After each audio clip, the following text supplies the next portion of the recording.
Next batch of ICC prospect to be sent with warrant of arrest. Second batch after Digong.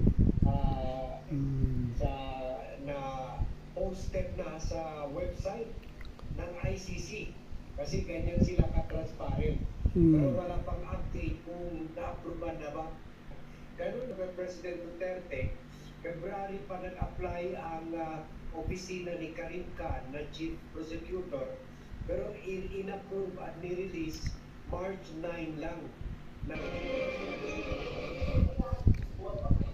Sa case ng para sa warrant of arrest, dating Pangulong Rodrigo Duterte sa International Criminal Court, bukod kay Duterte, may siyang na pangalang tinukoy bilang mga co-perpetrator o kapwasa na rin ang Office of the Prosecutor. Hindi pa malinaw kung sino-sino ang mga ito dahil sa public document na wala sa ICC, redacted o itinago muna ang pangalan ng siyam bilang pagprotekta umano sa kanilang seguridad.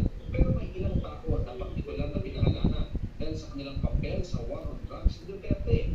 Kasama yan ang dating Davao City Police Chief na kagamunay na lista ng PNP Chief ni Duterte at may Senador Nancy Ronald Bato de la Rosa. Si de la Rosa ay tinukoy bilang lumikha ng pagkatokha na unang pinatupad noon sa Davao. Chief Vicente Danao na siya raw pinalit ni Duterte kay de la Rosa. Sa background kay Duterte, binanggit din ang kanyang anak na si Mayor Vice President Sara Duterte na noong 2010 at 2013 ay nagsilbing mayor ng Davao habang Vice Mayor ang kanyang Second batch, kasalang dadamputin. Si Bon Jovi